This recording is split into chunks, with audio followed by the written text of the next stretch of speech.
Nós vivemos num momento de mudança. Estamos vivenciando uma grande revolução. No mundo vive uma grande revolução. A revolução dos dados. Poucos momentos na história nós tivemos um cenário como esse, com uma mudança nesse nível. Essa mudança tem impactado todas as áreas. Tem impactado o comércio, tem impactado as vidas pessoais, as profissões como um todo. Alguns anos atrás, um homem entrou num mercado nos Estados Unidos, no Target nos Estados Unidos, questionando o fato do Target estar entregando para a filha dele cupons de desconto e que esses cupons de desconto estão incentivando a filha dele a engravidar, porque eram cupons de desconto de promoções de produtos que grávidas utilizam e que isso estava incentivando a filha dele a praticar, né, e a ficar grávida. E ele então reclama no Target isso. Alguns dias depois, ele recebe a ligação do gerente do supermercado pedindo desculpas e ele fala assim, olha, na verdade, a minha filha estava grávida e eu não sabia. Como é que um supermercado ficou sabendo que a filha dele estava grávida antes dos próprios familiares? Isso é o que nós estamos enfrentando agora. Qualquer dado hoje é analisado. Manter dados e processar dados está cada vez mais barato. Então, com isso, armazenar qualquer tipo de informação tem sido uma prática comum e por isso que tem impactado e tem modificado tanto o comércio, as profissões, como eu disse. O que nós temos que pensar é, né, toda revolução, como essa que nós estamos enfrentando, ela tem 3 posicionamentos. Nós podemos resistir, nós podemos nos manter inerte, e nessas 2 opções nós vamos ser engolidos. E nós temos uma terceira posição, que é mudar, é a possibilidade de mudar, aderir a essa mudança e aproveitar o que ela tem de melhor, saber se adaptar a essa mudança. O que nós estamos enfrentando, então, agora, é um momento de repensar muitas coisas, como a forma como nós trabalhamos. Não repensar tudo, não é isso, não é uma mudança global. Mas muitas das coisas que nós fazemos hoje vão ser modificadas pela época que nós estamos vivendo. Nesse sentido, há 3 anos nós começamos o sistema de inquérito eletrônico. O objetivo do sistema, logicamente, tem a ideia de organizar a delegacia. Esse é um dos objetivos, sim. O objetivo é que a gente forneça uma ferramenta de organização para a delegacia. Mas desde o início nunca foi esse o nosso único propósito. Ter um sistema digitalizado, ter um sistema, e só para os que não entendem o projeto, eu vou explicar um pouco, né, sobre o projeto, mas ter um sistema desse nível vai trazer vários benefícios para a polícia, alguns que nós vamos colher agora, outros que nós vamos colher no futuro. Explicando rapidamente o projeto é um projeto de integração de várias bases de dados do judiciário. Então, na verdade, o sistema de inquérito não é somente um produtor de documentos, ele é uma integração com o sistema do judiciário. Nós fazemos solicitação de prazo, recebemos cota, tudo através do próprio sistema, não precisamos entrar no sistema do judiciário para isso. E o que nós temos como benefício nesse momento, além da questão desses fluxos, como eu falei, não era o nosso objetivo somente esse tipo de benefício. O nosso objetivo era que um sistema pudesse realmente ajudar na forma como a polícia lida com seus dados, ter dados para nos ajudar. O que a gente sempre costuma dizer é assim, não existe nenhuma doença que é tratada sem um diagnóstico. Não existe como você saber o que uma instituição precisa sem conhecer a fundo uma instituição. E muitas vezes o que eu percebo é que a polícia não conhece a si mesmo. Não conhece a si mesmo em termos de produtividade, saber entender o que é o ponto forte, o que é um ponto fraco, quais são as nossas necessidades. Isso é um primeiro fator que o sistema de inquérito traz.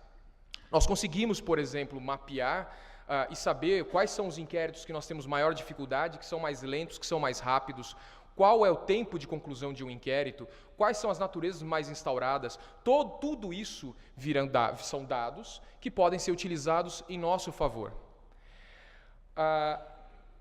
Além dessa questão de diagnóstico, né, de a gente poder trabalhar com os números da polícia, né, e entender, fazer esse diagnóstico e saber qual a melhor direção tomar, uma outra importância que o sistema adota é justamente relacionado, e é isso que era o nosso desafio, como que o sistema de inquérito pode ir além disso.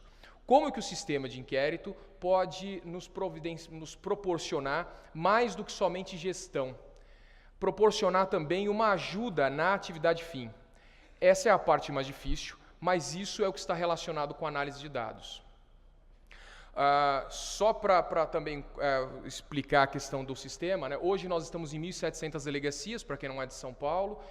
Há um mês atrás nós concluímos a implantação aqui na capital, então são 1.700 delegacias. Nós temos uma média de 5.500 ajuizamentos por dia e recebemos, em contrapartida do judiciário, uma média de 1.500 retornos, né? Concessões de prazo, cotas, enfim. Então, hoje nós estamos instaurando em torno do inquérito desse ano 105 mil, então são 105 mil inquéritos feitos na plataforma esse ano. Então, com isso, mesmo o sistema ainda estando aí no seu primeiro ano de implantação completa, muitas coisas a gente já consegue vislumbrar. E aí aquela questão, né? De que forma que a análise de dados vai poder nos ajudar na investigação, vai poder nos ajudar na nossa atividade fim, que é o nosso principal objetivo. Se nós formos observar, então aí a questão do inquérito, se nós formos observar, analisar os números que nós já temos hoje, números que sempre foram analisados de uma forma muito fria e distante, números que simplesmente não tinham um propósito que se não dizer se determinado número aumentou ou subiu, a ideia é começar a utilizar esses números de uma forma proativa, de uma forma que nos devolva a nós policiais, um caminho para a nossa investigação. Esse é o objetivo. Então, se nós formos analisar um número que nós já temos e formos tentar analisar qual seria o nosso problema, um primeiro problema a ser enfrentado pela análise de dados, nós vamos chegar que, por exemplo, ano passado nós tivemos 3.800.000 boletins de ocorrência.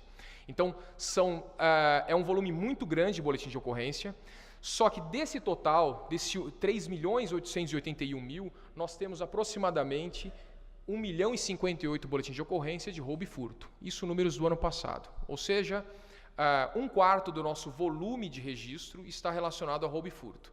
É daqui que vem a sensação de insegurança que todos têm. É isso que atinge diretamente a população. Será que é viável nós utilizarmos os dados para nos fornecer um caminho para a investigação? Será que isso seria possível? Vamos analisar um pouco melhor esses números, né, desses 1.058. São 1.058. Desse 1.058, estão todos os tipos de roubo e furto. Se nós formos colocar detalhar esses números, nós temos aproximadamente 206.000 roubos e furtos a transeunte. Ou seja, é um número bem grande.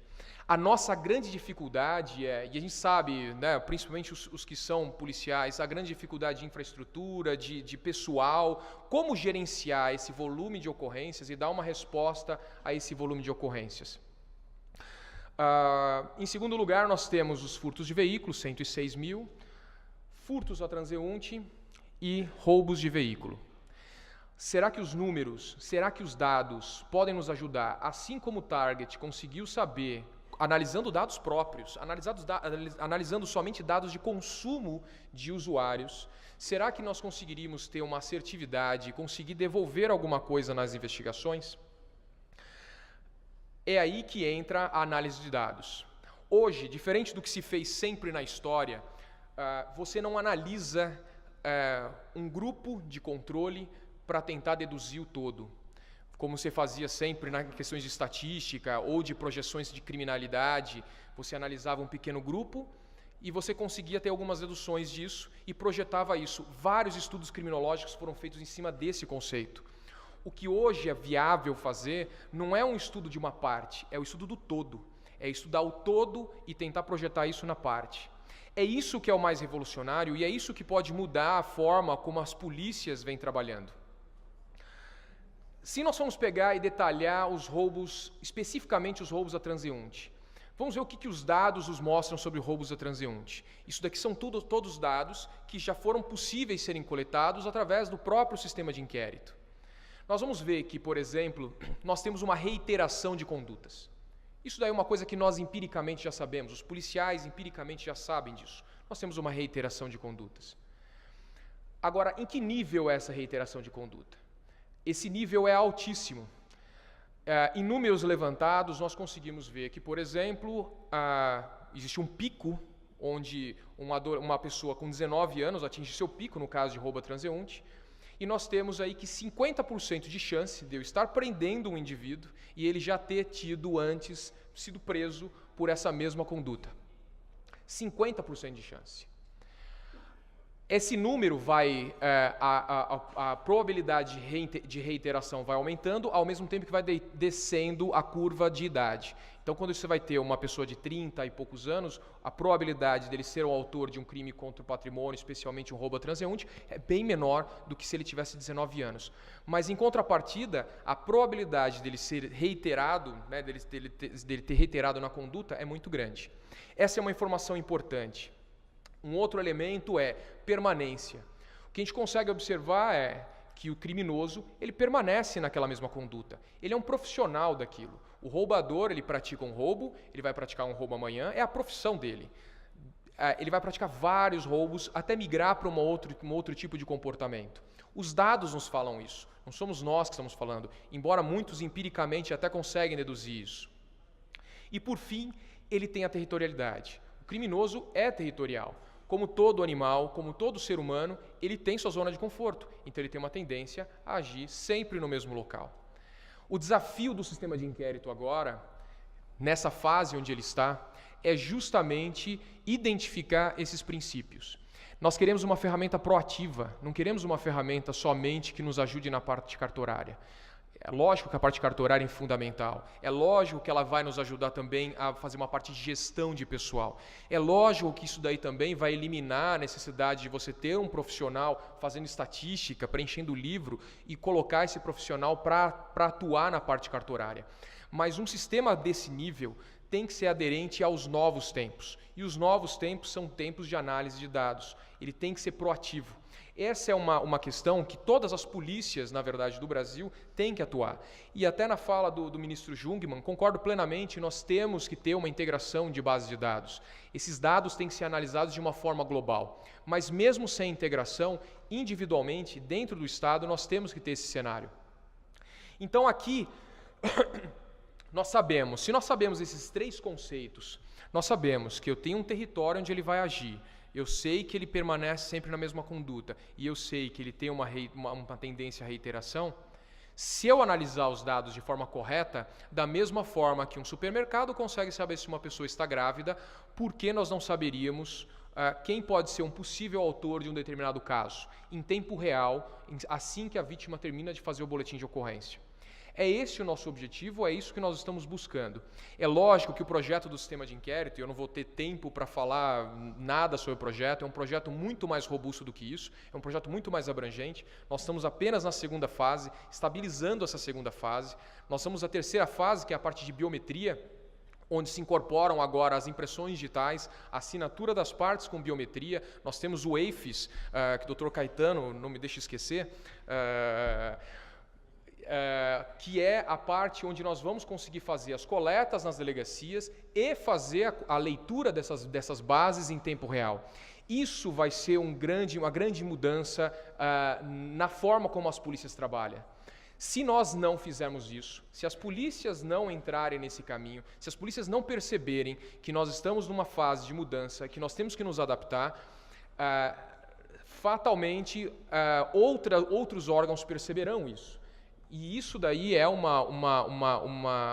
são funcionalidades que nós vamos poder agregar ao nosso trabalho e fazer um trabalho com muito mais qualidade, muito mais rápido e muito mais profissional. Essa é a polícia do futuro. Só que essa polícia do futuro, que agora nessa terceira fase nós vamos iniciar, nós queremos tornar presente. Obrigado.